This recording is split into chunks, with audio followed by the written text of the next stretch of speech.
Okay.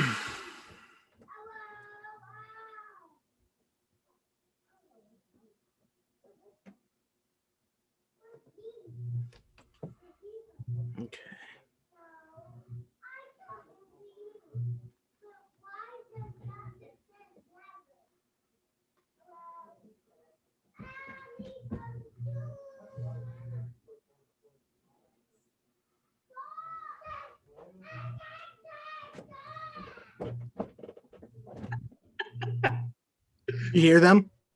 Yeah. Oh, man. He's ridiculous sometimes. Dude, I pay you like $10 mid-episode just to get up, walk over to him, just yell, "Shut the fuck up!" like super loud, and just come back and like casually continue our call.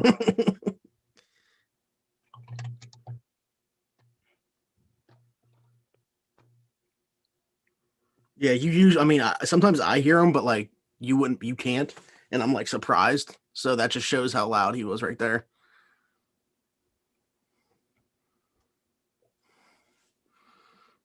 Oh, are you wearing shades? Where am I at? I need the hammer like you.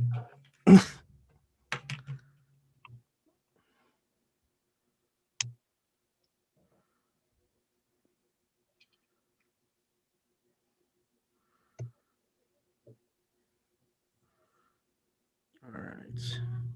Well, we've already been on YouTube for a while. I just got some tags put on here.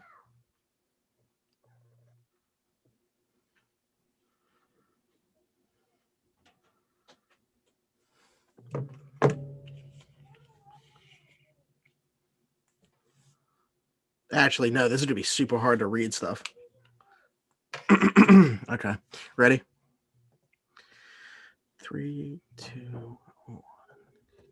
Welcome to the Around the 4 and 2 Fantasy Football Show, proudly presented by Crowworthy, where winners are serving winners coast to coast with sports, gambling, fantasy, and more. You can follow at Crowworthy on Twitter. Visit us at crowworthy.com and check out the Pittsburgh City page for podcasts like this one, blogs, and much more. I'm Smitty. With me, as always, my co-host, Donnie Druin. Donnie, one last time for the season. What's going on? Dude, I can't believe it. The season has flown by. It feels like just yesterday we were giving our preseason rankings and, wondering how we are going to navigate this crazy road to a championship. And now, champions, baby. What else can we say, We are champions. I'm not sure if Tyler is in here right now, but I know we got Tyler a championship as well, coming to us weekly, looking for some advice. Big shout out to him, one of our biggest supporters. But yeah, you won a championship. I won a championship. There's just, gold going all around on the Around the 412 Fantasy Football Show. And that's what we talked about. We talked a big game before the season, and we ended up backing it up. I mean, we talked about winning people championships, winning them money, and look how it played out. We both got teams that won their titles respectively. So big year for the Around the 4 and 2 Fantasy Football Show. And like you mentioned, there was a point where it's like, are we even going to have a season? And I know that the NFL took some, I think, well-deserved criticism for the handling of certain things. But the fact that here we are, week 17, and they haven't missed a game. I mean, they've found a way to make them up along the way. It's kind of remarkable when you think about it. Definitely. I don't think a lot of players were actually forced to be sat due to COVID throughout the entire stretch of the season. So a big kudos to the NFL for actually, being able to make this thing happen. I know I've been one of their harshest critics, and in terms of their preseason, guidelines or whatever else it might be. But at the end of the day, we had football played, so I think that's a lot better than no football. But also, big props to them. And that's what everybody wanted. At the end of the day, everybody's just looking forward to watching their team play on Sundays and watching their fantasy rosters do work for them. So, yeah, you got to give, props where they're due to the NFL for being able to navigate their way through this season. We'll see how the playoffs play out. But, yeah, the fact that, like you mentioned, and I think that it's even gotten better if you look at it from the beginning of the season to now, when they put everybody in these extensive protocols, it looks like that's just, vastly improved everything. Obviously, you had a weird situation this past week with the Cleveland Browns not having any receivers. But, it is what it is. And here we are, week 17. So let's talk about it a little bit. Championship weekend recap. What happened for you? How were you able to bring home a title? I think that you can attribute a lot of that to one guy, as far as I know. But yeah, give us a little bit of a rundown on what happened here. Yeah, man. You pay the heavy hitters big money to go and swing the bat for you, and at the end of the day, Alvin Kamara, 60 points, the greatest championship performance in, fantasy football playoff history. I think I remember seeing that tweet somewhere. Came through for me, big time. I know you just actually talked about the Browns not having any receivers this past week. That actually ended up benefiting me because James Robinson, Jacksonville running back, rolled out. And then I Robinson my flex. Tried to pick up Rashard Higgins. I did. A day later, Higgins goes on the reserve COVID list. I tried to pick up Russell Gage, but he was dropped after waivers went through, so he wouldn't have been able to be claimed on my roster until Oh yeah. So I ended up picking this guy named Brandon Cooks off of the waiver wire, dropped by the person I beat in championship week. Wow, nice. He got a revenge week. 30 points. Yeah. Him, Brandon Cooks helped me a lot. Alvin Kamara helped me a lot. LeVeon Bell, if you're listening to this, I hate you. Don't ever play football against. Kidding. Big dummy part on my end playing LeVeon Bell. But yeah, I mean, at the end of the day, I survived a David Montgomery, Tyreek Hill, Allen Robinson, Derrick Henry stack. So happy. Yeah, going into this week, I survived playing against Stephon Diggs last week, and I still would have had I played him this week, but not by nearly as much. So my team put up 177 this week, as opposed to my opponent who put up 111. So pretty comfortable, obviously, margin of victory there. We talked about the stack that I have multiple times on here with Aaron Rodgers and Devontae Adams, and they kind of underperformed last week, and I was able to navigate that thanks to the performances of David Montgomery and Tony Pollard. This week, those guys got back on track. Aaron Rodgers, 33, Devontae Adams, 37. Montgomery still had his 19. And then my guy that I was on the fence about playing, I ended up choosing to use him over Antonio Gibson and over Darrell Henderson. David Johnson of the Texans, 27.4 points. So, I mean, big tip of the cap there for a guy that, he's been in and out of their lineup. He went on the COVID list. He also dealt with some injuries, which is, a thing that's been a big part of his career, at least recently. And then I got, the most reliable tight end you can have in Travis Kelce as well on my roster. So when you look at it, Aaron Rodgers, Devontae Adams, Travis Kelce, and David Montgomery kind of leading the way for me, that big four that I had. But David Johnson really was, I'm giving him my finals MVP just because it was so unexpected of a performance. And granted, had I not had him, I used one of those other guys, again, with that margin of victory, it wouldn't have mattered. But for him stepping up the way that he did in this championship week, I think that he probably, was a flex guy for most people. I had to use him as my RB2. He won a lot of people money, I feel like, if you had to use this guy because it was just such an unexpected performance. No, definitely. I think there's always that one guy every year who ends up being that kind of last minute put up into your lineup, and he ends up winning your championship. So, big props to him. I know somebody we kind of monitored throughout the year and throughout the preseason as a guy going to Houston who can kind of have that impact. And at the end of the day, whenever the dominoes fell, he ended up winning people a lot of money this week. And you look at it too, and you kind of talked about the situation, you having Brandon Cooks, really the only true wide receiver that really had been eating up targets there. David Johnson was just behind him in terms of that passing game. Once Will Fuller got suspended, once they shipped out Kenny Stills, obviously everybody knows about DeAndre Hopkins not being there anymore.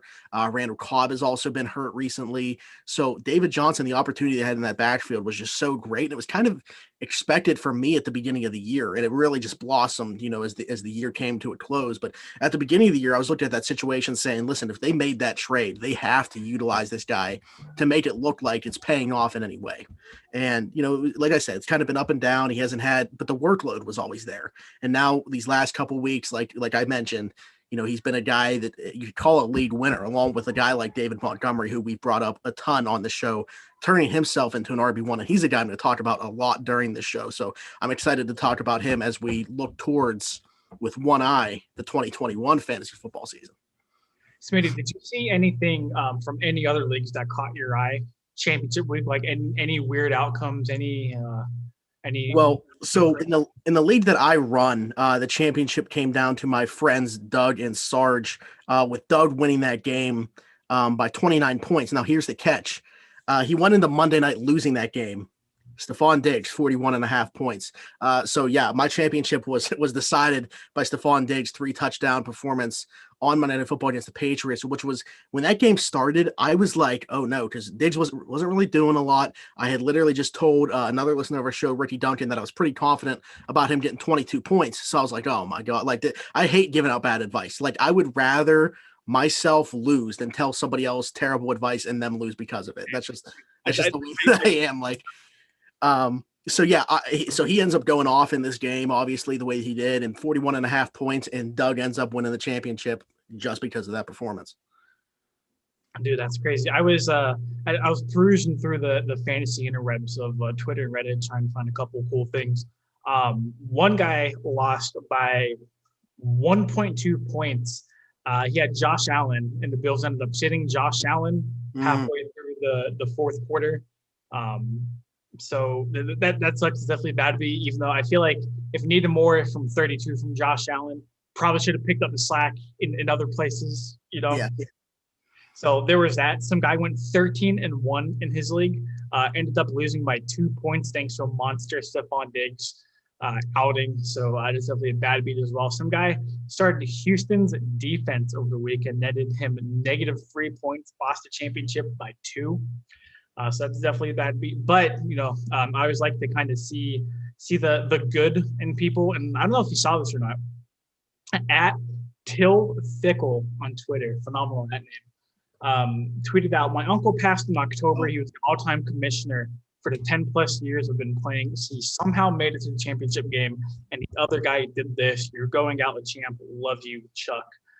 The guy playing his uncle, rest in peace, sat his entire lineup so his uncle could go out champion. Big props to him. I think that's the kind of stuff you love to see. Absolutely. I mean, there's always a ton of cool stories. I haven't seen a ton that were like that.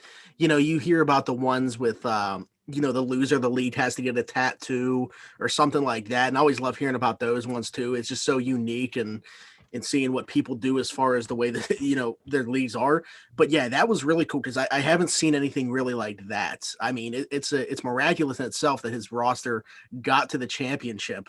And then for most of those guys to, do pretty well. I mean, what was it? Like Julio was the only one that didn't play or something like that anyway. But yeah, really cool thing. And it was awesome to see that spread on Twitter. And hopefully I saw that people were tagging Matthew Berry. Hopefully he picks up on it if he didn't already. Yeah, so Ben Albright actually tagged Matthew Berry, and then so Matthew Berry did at least see it. I haven't gone through his Twitter page quite yet, but yeah, no, just something really cool to see. I know fantasy football sometimes brings out the worst in people, so to see something like that would be really awesome. Absolutely. Speaking of bringing out the best in people, I feel like there's a certain sponsor of ours that always brings out the best in me. And heading into 2021, it can bring out the best in you. Listen up, fellas. 2020 sucked. One thing that was great about 2020, though, was our new partnership with Manscaped that just happened a couple of months ago. So it's new year, new balls with our sponsors at Manscaped. They're the best in men's below-the-waist grooming. They offer precision engineered tools for your family jewels, helping over 2 million men over the world take care of their handling of their balls. Let yourself go in 2020 during quarantine. It happened to a lot of us. It happened to me. However, Manscaped is here to help you reboot, stay clean, get everything intact as we head into 2021. Like I said, one of the very few things that happened great for us in 2020, partnership with Manscaped. I got pretty much all their stuff. It has a very distinct scent that I love. The cologne's phenomenal. The body wash is phenomenal. Let me tell you about some of the stuff. Come out of quarantine with clean balls thanks to the Lawnmower 3.0. They spent 18 months to perfect this thing, thanks to it being waterproof, and the skin-safe trimmer will reduce nicks to your two best friends. And I think we all know what two best friends I am talking about when I talk about that. Third generation trimmer even has a light to give you the glow that you need in 2021. It's time to freshen up down there with a new year. The Crop Preserver is an anti-chafing ball deodorant and moisturizer.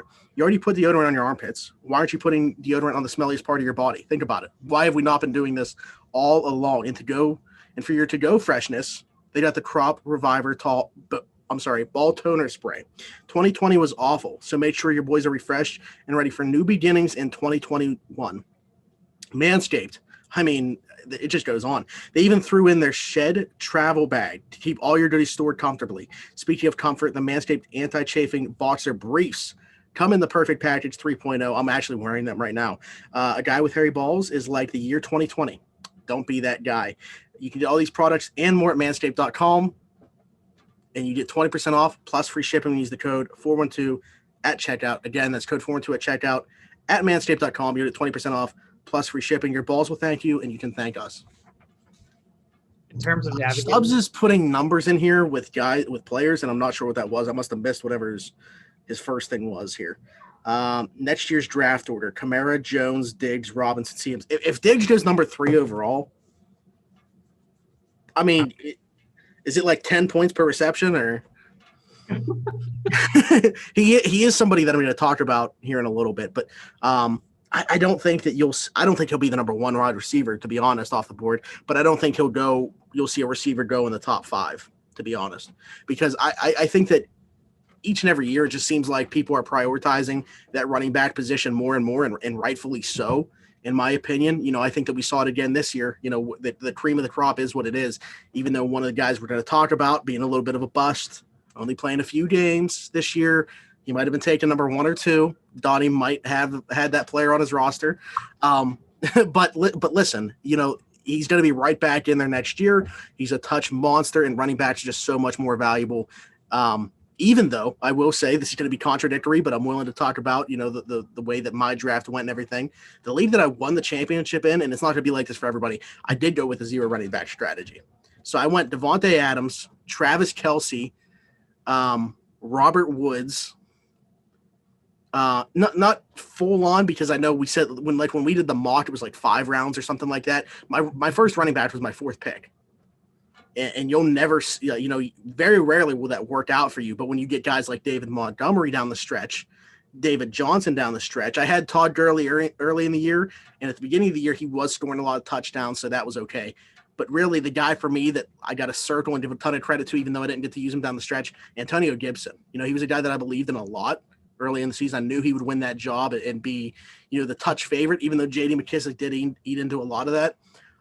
He was a guy that, propelled me and got me valuable points from that running back position when I didn't think that I had a great running back group right after the draft. So again, I'm kind of contradicting myself by telling you that I went with a 0 RB strategy, but next year my priority round 1, as long as I have that high pick, is going to be getting that Alvin Kamara, Christian McCaffrey type running back, Dalvin Cook type running back. Definitely. Yeah. And just talking from, Darius Sanders, like a Christian McCaffrey, to you navigating ad reads like Barry Sanders, dude, you have done phenomenal in every single minute. I stumbled there at one point. I don't remember what it was, but I think too, when I'm reading this stuff and I look up and I can see your reaction to it, I get a little bit of smirk on my face, and it kind of throws me off. But hey, it's natural. People know it's coming from the heart.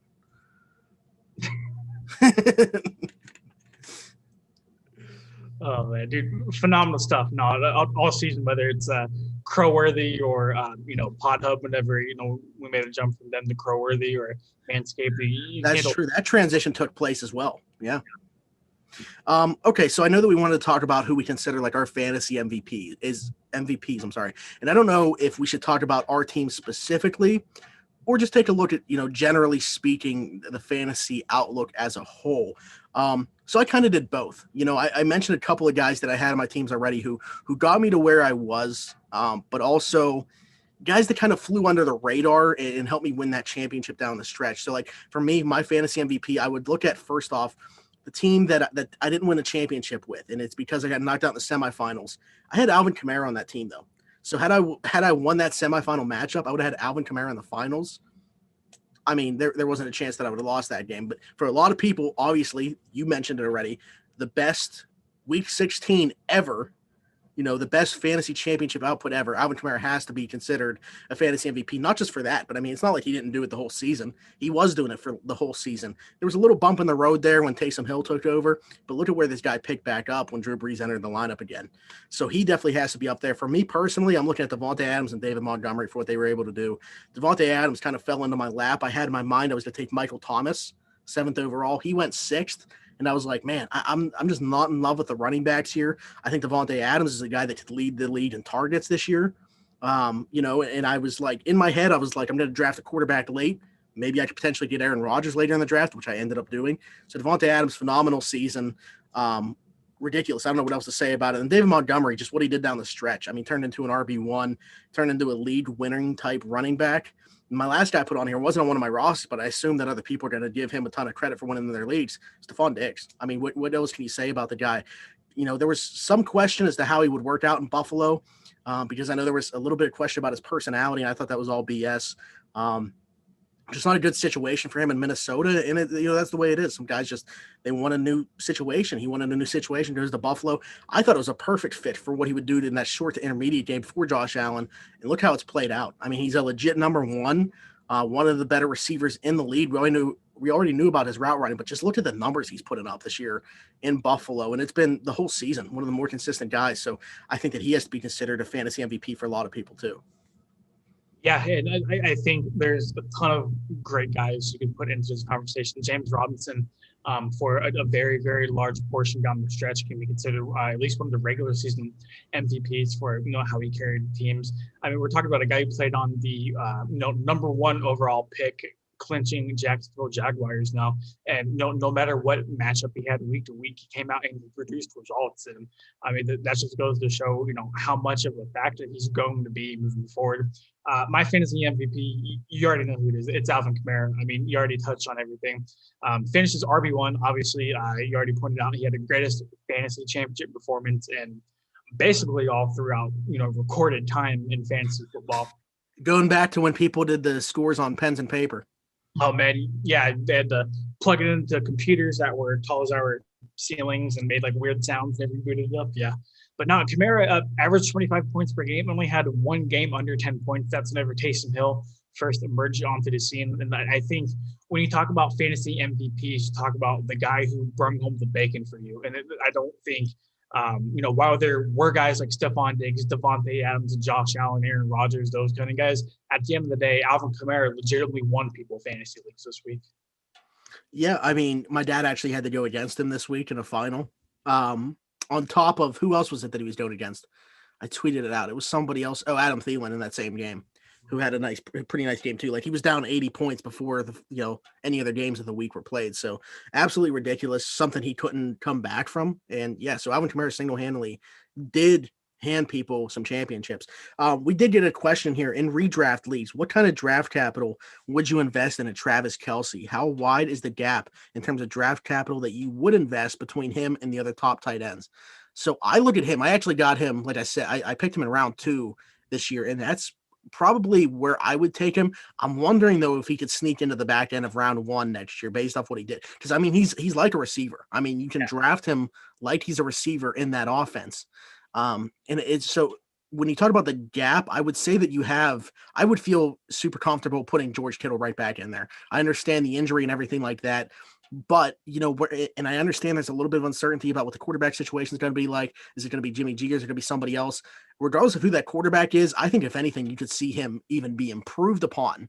His utilization, if it goes from Jimmy Garoppolo to somebody else. I know there's a lot of smoke about Matthew Stafford going in there and playing in Kyle Shanahan's system. I know there's a lot of smoke about them maybe moving up for a quarterback in this draft, like a Zach Wilson or somebody like that. I think regardless of who it is, just Kyle Shanahan's offense gives me a ton of hope for George Kittle's right now and future. And I would feel comfortable putting him right in that same class with Travis Kelce going forward. The guy that I'm interested in seeing jump up, and I will talk about this later, but since we got to ask the question right now, it's going to be Darren Waller. Where does he go next year in drafts? I have him as one of my risers from this year to next. I think that he's going to enter, we talked about it already. He's kind of pushing those two guys to get into that elite category. You looked at the target share this year, and it's ridiculous. I'm not so sure that you can't say that he's there right now, to be honest with you. So I think that those other two guys, they go back end of round 1, early round 2, and I think you go see Waller go back end round 2, early round 3.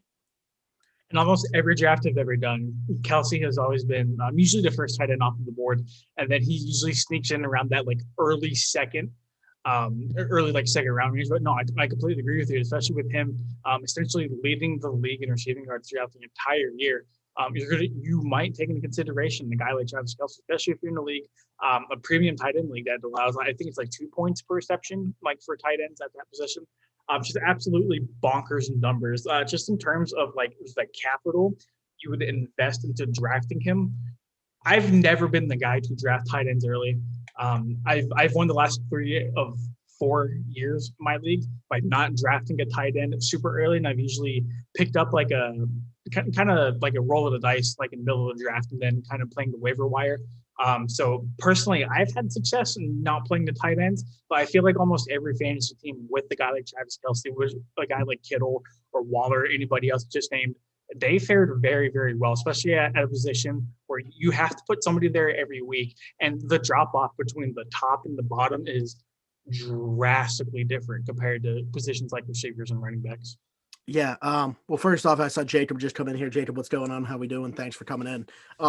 I do want to say too, you just mentioned that, and I, going back to my team where I have Travis Kelce and just won a championship. By the way, three-peated. The last time I didn't win that league, Martavis Bryant and Le'Veon Bell were on the Pittsburgh Steelers, just to give you a little bit of idea of when the last time I did win this league was. But I wouldn't recommend going with that strategy. I just think that, it goes back to what we say all the time on the show. You're not going to win or lose your league on draft day. It's about the moves that you make as you go on. And I think that I just did a good job with that. And I got super fortunate that Aaron Rodgers had this resurgent MVP season after, I was just looking at it like, oh, okay, well, at least I got the stack with him and Adams. He's a quarterback that I think can provide decent value for me. I was never expecting him to have the season he did. So I think I just got super fortunate there. And it's super fortunate that a guy that we have been hyping up on this show going back to last year, David Montgomery, has turned into the back that we thought that he would in Chicago. And it took, an unfortunate injury to Tariq Cohen for him to become the every down guy, but that's exactly what he's become in Chicago. So I wouldn't recommend going with the strategy I did for that team that I won with, but it was a team that I won with, and I took a tight end in the second round, and I don't regret it. I think that's the one part of the draft that I think I really, hit the nail on the head with, was prioritizing that tight end position for the reason that you just mentioned. I mean, you have Travis Kelce, George Kittle went super early too. He might have actually gone before. My dad picked Kittle. I don't remember if it was right before or right after, but they were right there. And then, who's the next guy? It was Mark Andrews this year, but that's not going to be the case next year. I don't think. I think it will be Darren Waller. And then you have that drop off. Like, then you could maybe see Andrews go and people banking on him, returning to form. Maybe you see a guy like TJ Hawkinson, but who's going to be Detroit's quarterback? So there's just so much uncertainty with that position. If you can get one of those top guys that you can treat as a wide receiver, I feel comfortable with doing it. I understand the thinking of, not prioritizing that position, but somebody's going to do it. And it might as well be you if one of those two guys are still there when you're looking at it in round two. I wouldn't be the guy to take them in round one, but I think if you're sitting there in round two and one of those two guys are available, absolutely, I'd be willing to pull the trigger. And I think at the end of the day, you just need to go with your gut. You need to grab the players that you want to go and get. I mean, you can listen to guys like me and you talk all day out the ass about, player X or player Y or player Z. But at the end of the day, this is your team. You're the one managing it week to week. So if you want Travis Kelce on your team, go and grab him. Absolutely. Get them on your roster, and then we'll tell you how to manage the rest of it once you have your full roster. Okay, so let's talk about some of the more disappointing guys this year, right? I think you have the obvious ones in Michael Thomas and Christian McCaffrey. A guy I'll throw out there, real quick before I turn this over to you, is a guy I didn't have on my roster. I was a little bit weary of going into this year. I was a little bit lower on him than most people. And I don't know if I saw this coming. And granted, he has had a good amount of weeks where he scored a good bit of points, but it's really the lack of touchdown production that's taken me by surprise. It's going to be Ezekiel Elliott in Dallas. Not to mention that we saw Tony Pollard come into that offense and absolutely explode and start making people question if Ezekiel Elliott should be on that roster, if they should hand the keys over to Tony Pollard and try to ship out Ezekiel Elliott. I've seen a lot of trade rumors, that he's been thrown in. When I say rumors, I just mean articles that probably aren't rumors, but are sticking him in a landing spot. But yeah, I don't think the people got the production that they were hoping for out of him. I think if you're looking at it, you'd be thinking, man, I took this guy over Dalvin Cook this year, and just be, very upset with that decision making. I think this is a guy that's probably going to fall back in a lot of boards heading into 2021. Should he even still be in Dallas? Yeah, and that's the thing, I think he's under contract until 2027, but I think there's at least a little bit of discussion when looking at a guy like Tony Pollard, who pretty much puts up the production you want out of Ezekiel Elliott for about a fraction of the price. Never comes down to it, but sticking with the most disappointing player trend. I consider guys like Michael Thomas and Christian McCaffrey both conveniently on my roster that I just won with. I went Le'Veon Bell, and I know expectations weren't sky high for him this year. I think we all understand running backs that play under Adam Gase don't exactly fare very well. But his highest scoring output this year was 14 points, which is the week before this one. He missed 4 games throughout the season, finished as RB 60. Whenever it comes down to it, 59 running backs were able to produce more points than him this year. That's not the LeVeon Bell that played in Pittsburgh. It's not the LeVeon Bell that the Jets thought they were getting. Just a shit show from game week 1 to game week 16, man. And I know he didn't go in the first round of any drafts, but people expected some things out of him. I don't know, just because of the name or the opportunity or the situation, but Le'Veon Bell let down a lot of people this year. Yeah, and you mentioned the opportunity. I think that's what it was. I think people are looking at it like, okay, who else is getting the ball there? Frank Gore. I mean, just regardless of how bad that line is, All there. regardless of how bad that line is, how bad the situation is for Le'Veon Bell, he's going to get the ball. That's what people thought in New York. And that situation played out the way that it did. He ends up in Kansas City. He's sharing a backfield with a guy that they spent a first-round pick on, and Clyde Edwards-Helaire, who also might come up on the show a little bit later. But yeah, just it didn't work out for him this year, and I don't know that it will, going forward. And we'll see what his situation looks like next year, but I don't think that people are going to be able to draft him comfortably as an RB2 or a flex. And this is a guy that definitely this year people are thinking he's going to touch the ball enough where he's going to be my RB2 and I'll feel comfortable about it. Yeah, him and David Johnson were two guys that kind of struggled prior to the season of guys who were kind of overlooked a little bit, but could potentially do something. David Johnson ended up at the very end saving the day for a lot of people, but Le'Veon Bell, for me, I picked him up on waivers because I needed the help at the RB2 spot, and he ended up giving me 4 points. So just not super happy with them, and that's all season long thing, in terms of talking about Bell. And we can kind of segue that into this. Let's talk about some personal hits and misses that we had going into this year. Personal hits, I mentioned one of them already on my fantasy team. I'm going with Antonio Gibson here as one of my personal hits at running back. This is a guy I thought could be a top 15, top 20 running back this year, and he finished right in that range, and he was, had a stretch where he was really good, leading up to the playoffs, where if you were fighting for a playoff spot, this guy was going to get you there, carried the team on his back, especially that performance on Thanksgiving. I mean, one of the better Thanksgiving performances I remember watching, at least firsthand.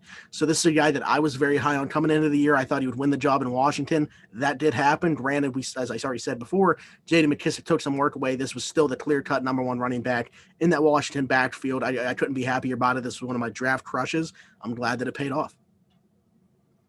I feel like you've been the guy to kind of continuously pump that hype train. And I feel like you've kind of reaped the most rewards out of anybody for it, both on the virtual fantasy football gridiron and on the show, because you've been able to kind of attach that to your resume. So that was a really good find for you. I don't want to count this as me like hitting on him just because he's already a well-established player in the NFL. A lot of people were discounting Aaron Jones before the season. Nobody really thought he was going to have the season he had with Jamal Williams there, with the Packers drafting A.J. Dillon, with a lot of people questioning Green Bay's offense. A lot of people thought Aaron Jones was going to have to kind of share the backfield, and it turns out, quite the opposite. It was the Aaron Jones show for a very, very large portion of the season. Even last week when they were A.J. Dillon kind of popped off, he still managed to get, I think, about 90 scrimmage yards on 5 carries. So just outstanding work that he did. I was right on Ezekiel Elliott not having the season that he did for different reasons. I definitely thought Dallas was going to transition more to a pass-heavy offense with Dak Prescott and CeeDee Lamb, the addition in the NFL draft. Turns out Zeke is just kind of old and slow, and it takes half of the Dallas offensive line to get hurt for me to be right about that. So that's pretty cool. And then a lot of people were pegging Juju Smith-Schuster to be a wide receiver 1. This year, he's fallen very, very short of it, although I think he's wide receiver 19 in the overall rankings for fantasy production. Hasn't had a terrible year, but I didn't expect him to have a top-notch year, and he just hasn't so far. I think you could probably kind of piggyback off that and say that we kind of both said that Deontay Johnson would actually be the guy in Pittsburgh, and just he's been a target monster. And from that standpoint, you could argue that that's been the case. A guy that I missed on, I bought into the hype train. It wasn't just me; it's a lot of people. The rookie for Kansas City, Clyde Edwards-Helaire. A lot of people bought into that hype, and I was not. I wasn't not part of that. I was fully on the CEH train, unfortunately, and it just hadn't paid off. There were, opening night, it looked like, oh wow, this is it. This is exactly what we expected. Going into the Texans, he absolutely popped off. Great start to the season. And it's, there's been some bright spots along the way, but overall, you look at it, this is not what we expected for, a first round pick in the most explosive offense in football. So he just didn't give you the value that you thought you were getting when you took this guy potentially in the top 10. I mean, he moved all the way from a top 15 back into the top 10, especially when, who's the other running back there that opted out? Dang it. Darrell Williams? The one that opted out, is that who he's number 20? He was number 26, I believe, right? Pretty sure it's not the running back that's there right now, like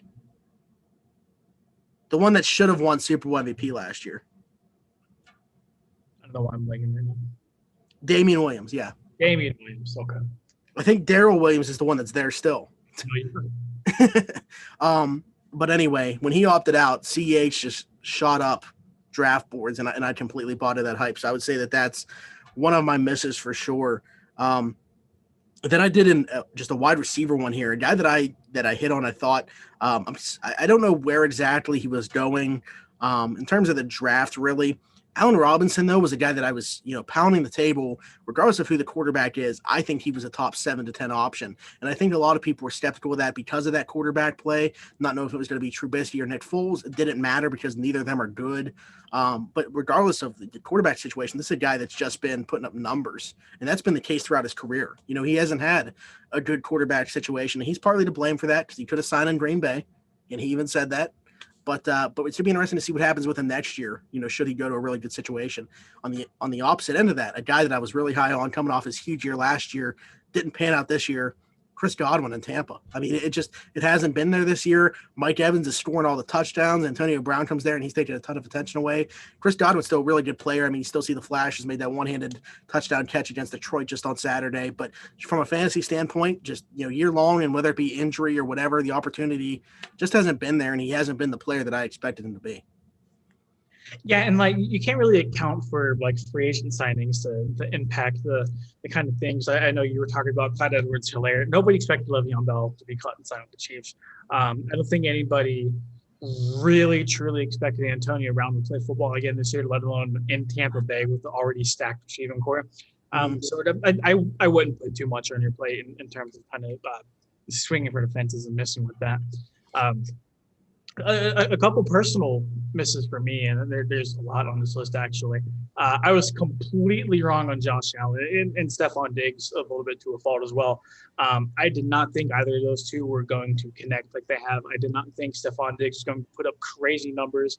I didn't expect Josh Allen to kind of have the season he did, and I know you're smiling because I remember when we did our preseason rankings, you were much higher on Josh Allen than I was. And you turned out to be right in that scenario. So Allen and Diggs definitely blew up on the scene in the right way. I was wrong on Keenan Allen whenever Herbert was first drafted. I definitely thought Tyrod Taylor was going to play a little bit more of a role this season. So I wasn't a fan of Tyrod Taylor and definitely not a fan of Keenan Allen. Herbert comes into the picture and just explodes Justin Herbert. And Allen's connection is phenomenal. And then, of course, to top off my list, who else other than Hayden Hurst, the bandwagon I drove into the GD ground this year? That's true. And that's a Aaron Judge swing and miss right there, man. I'm on that one too, actually. I mean, I know that we were both hyping up Hayden Hurst, and I could even say Jonnu Smith from that standpoint. I mean, he was tight end 13. I thought that that's not necessarily a huge gap where I thought he would be, but at such a depleted position for him to be tight end 13, one of the better athletes in my opinion at that position. I thought he'd be much higher, but yeah, definitely I could get on board with saying Hayden Hurst for me as well as a miss. But yeah, I mean, it is what it is. At the end of the day, we obviously had more hits than misses, and that's why we're both sitting here as fantasy champions. Okay, and then last thing we want to do here, just looking ahead, like I said, we want to take a look with one eye towards the future, towards the 2021 fantasy football draft. Some guys that I feel like are going to be risers and some guys I feel like are going to be fallers. And I only really included running backs and wide receivers. There's one tight end on this list as well.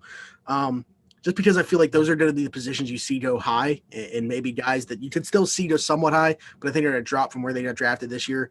Let's start off with some rookie running backs this year. James Robinson, I feel like he's going to go much higher next year. Obviously going to have an improved quarterback position. We expect Trevor Lawrence to go to the Jaguars next year. For a guy that's been a 3-down back for them, that's going to be a huge addition for James Robinson coming off the year that he had. I think Jonathan Taylor as well in Indianapolis is a guy that's going to rise up draft boards next year. Antonio Gibson, who I already mentioned. And then to round it out with another rookie running back this year, J.K. Dobbins. We've seen Mark Ingram be a healthy scratch down the stretch here. And granted, Gus Edwards is there right now. He's probably not going to be next year. I think another team could bring him in and pay him as a number one running back. So it's going to be the J.K. Dobbins show in Baltimore next year, and I think that he's ready for it. I think he'll answer the bell there. And then to give you some receivers, I got DK Metcalf here, who I think will be drafted, as a top 7 wide receiver next year just because opportunity. And a rookie wide receiver this year, Justin Jefferson, I think is also going to be drafted very high next year. I would fully expect that to happen. Another team, we don't know exactly what the quarterback situation is going to be. Could they move on from Kirk Cousins? We'll see. Finally, I think that Calvin Ridley, still, kind of drafted as a wide receiver 2 this year. I think next year he's going to be drafted as a wide receiver 1. And tight end, I mentioned I would have one as well. I think Darren Waller ends up as that tight end 3, where you could see him go, back in round 2, early round 3, as I mentioned earlier, just behind Kelce and Kittle. Gotcha. No, I'm almost right there with you on all of those. I mean, James Robinson is drafted as RB63, just a couple spots behind our own Benny Snell in fantasy football drafts. He finishes RB4 on the season. So just a tremendous turn there. And then I'm right there with you on DK Metcalf as well. Finishes wide receiver 19. He's drafted at wide receiver 19 with an ADP of 45. Finishes wide receiver 6. I think he's going to have a very, very high ADP going into drafts as well. My 10 is actually TJ Hawkinson. I know you talked about the uncertainty of the quarterback position there, but he was drafted as the 14th best tight end, ADP of 142. He finished as the 3rd ranked tight end. No George Kittle is out, but we're still talking about TJ Hawkinson as a potential top 5 tight end. And I think he might sneak his way into about that territory with a couple of drafts. Yeah, and that's a guy that I had him on the same roster with Hayden Hurst. So thank God, TJ Hawkinson panned out the way that he did to help me out at that position because Hayden Hurst wasn't doing it. So, yeah, I could definitely see him being a riser as well. It's just a matter of, what happens at the quarterback position. Does that affect his draft stock at all in fantasy drafts? But to me, you could look at it like, should they go the rookie route? We know how valuable those tight ends are for rookie quarterbacks. We talk about it all the time. Maybe it's even a better situation for him if somebody else does come in besides Matthew Stafford. We'll see. But yeah, so looking at some fallers, I mentioned one of them already. It's Ezekiel Elliott. And I don't know whether that be in Dallas or somewhere else. I just don't think he gets drafted as high as he does. I forgot to mention actually my one other riser, I think. David Montgomery, I think, is going to be, a top 10 pick. I think he gets drafted in the first round next year based off how he finished out this season. So, but back to this, I think Ezekiel Elliott, you see him fall down boards a little bit. I still think he'll be drafted relatively high. I know I wouldn't, take that chance on him. There's a lot of moving parts there in Dallas. They need to retool that offensive line. Who's going to be playing quarterback? It's just a situation I really don't want a part of right now. And I think that he falls down draft boards. Julio Jones, a guy that I think his future is uncertain as well. And, a lot of these guys are. Everybody that I'm going to talk about as far as these fallers, their future is kind of uncertain, but for, various reasons. Julio Jones obviously dealt with an injury, didn't play these last couple games. What's Atlanta going to do with him? This is not something new. Obviously, every time he plays, he's very productive, but these soft tissue issues that he's just been dealing with for a while now, what's he going to be like? We've probably already seen the best version of Julio Jones. I don't think that he's going to ever get back to that level, but is he still capable of being a wide receiver 1? I think that the jury's still out on that. Another receiver with a somewhat uncertain future, it goes into free agency here. It's about the landing spot, and we already kind of talked about the Detroit Lions, Kenny Golladay, another guy that had trouble staying in lineups this year. I'm curious to see what happens with him. He was being drafted on that wide receiver 1-2 border this year, kind of right along with like the Terry McLaurin's of the world, and I'm curious to see where he goes and what the fit's like there and who the quarterback is, all those things, but I think he slides down the board a little bit. And then going back to the running back room, it's Joe Mixon, just signed a new deal in Cincinnati, but obviously playing hurt a lot of this year, and now he's been on IR. Kept saying he was coming back. Now they officially said he was shut down for the season. I'm curious about that situation just because that's not a good offensive line. Joe Burrow coming back next year, I think that's great, but I think that this is going to be an offense that we see move towards more of a pass-first offense, and Joe Mixon will definitely play into that a little bit, but if they're not running the ball as much as they had been, it kind of takes away Joe Mixon's value to a degree. No, definitely. No, I'm right there with you on the Kenny Galladay, excuse me, as a potential faller. Excuse me, I couldn't think of the right word. Drafted at wide receiver 7. I mean, we're talking about big expectations for Kenny Galladay this year that just didn't come to fruition. Drafted at wide receiver 7 with the ADP of 26, finishes a wide receiver 100. And I know he only played a handful of games this year, but man, is his draft stock going to tank next year? At the running back position, I have Todd Gurley, who's drafted at RB17 with the ADP of 26. That's another guy in a 1-year deal in Atlanta. We don't know what his situation is going to look like. But kind of how we talk about Julio Jones, I think we've seen the best of Todd Gurley out on the football field. So I think a lot of people, are going to kind of be derailed from that. I didn't get to talk about the quarterback position at all. So my riser is going to be Josh Allen. Drafted at quarterback 11, finished at quarterback 4. And I think this year, it's just skyrocketing him just in terms of fantasy value. So look for him to go early in drafts next year. And then Drew Brees, drafted at quarterback 7. And admittedly so, I was one of those people who thought he was going to have a good year. Drafted with the ADP of 75.7. We're talking about a guy who might not be even drafted next year, if he even plays next year. Yeah, absolutely. I want to circle back because I do understand the hype that people came into the season with Kenny Galladay for. Just as he had a ridiculous year last year, with like close to 1,200 yards, 11 touchdowns, and that was with just playing a handful of games with Matthew Stafford. Yeah. He played with David Blau and Chase Daniel or whoever else was playing quarterback there. I don't even. Respect on Chase Daniels, man. What's that?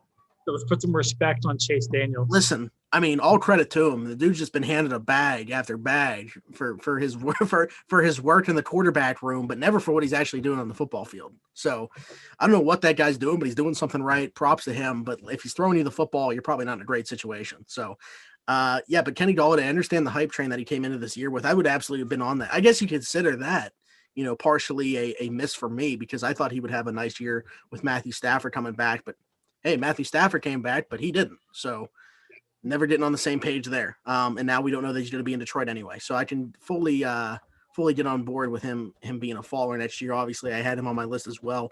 Curious to see what happens there. I'm real curious about the landing spot. I still think he's a great player. But, definitely curious to see if he chases the money, goes somewhere like the Jets or something like that, and it will be an interesting situation. But I think that about wraps it up, Donnie. Yeah, it's crazy, man. It's crazy. I mean, by the time that we do the next fantasy football show, it's going to be when do we kick this one off? Like July-ish? I think we started somewhere around there. Late July or early August. Yeah. Think about everything that's going to happen before we record another fantasy football show. Hopefully, we got 70 to 80% of the population vaccinated. Yeah. And we're able to live life pretty normally again. I'll have turned another year older. When's your birthday? July 6th.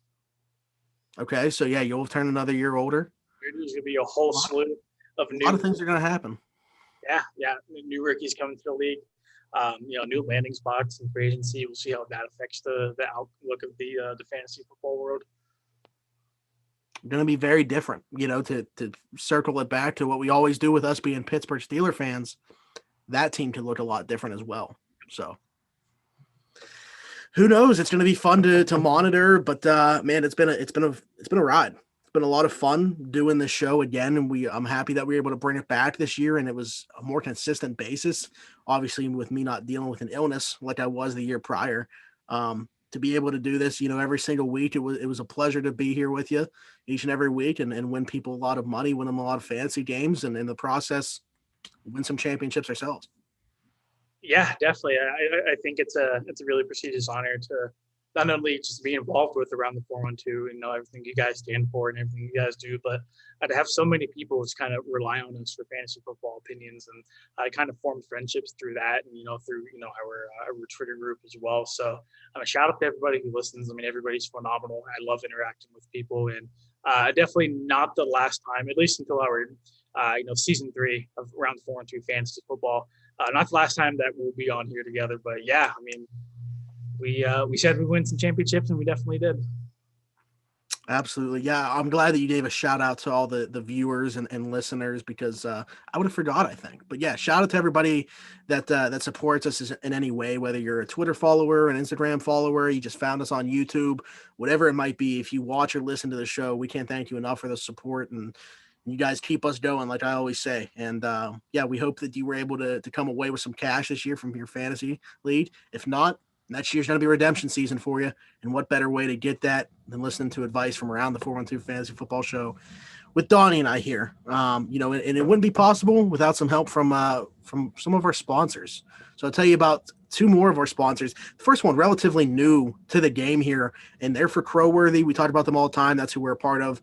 But anyway, we recently partnered up with a company called Bench Clears. So essentially, it's a basketball style jersey, but it's an NHL jersey. So Pittsburgh Penguin fans, go over to benchclears.com. When you use the code Crowworthy, CROWWORTHY, it's all one word, you get 20% off your order. So it's essentially, like I said, tank style, but it's an NHL jersey. They got a bunch of different selections. They got all the colorways for the Penguins. So they got the new reverse retro look. They got the white, they got the gold, they got the black. They got all of it. Head to benchclears.com. Use that code Crowworthy, all one word. You get 20% off your order. Christian, you already texted me, so let's talk about Keats Barbershop real quick. It's an old-fashioned barbershop. It's located at 180 Brighton Avenue in Rochester, PA. He's open 11 to 7 Tuesday through Friday, 10 to 4 on Saturday. Every Tuesday, he does $5 off for military personnel, first responders, and nurses. Again, that's Keats Barbershop at 180 Brighton Avenue in Rochester, PA. You're welcome, Christian. I know you're listening to this, so thanks for listening. But other than that, man, it's been a fun ride.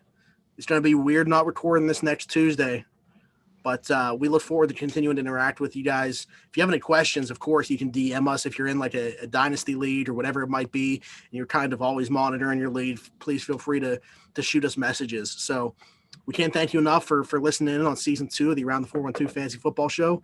Can't wait for year 3, but until then, take care.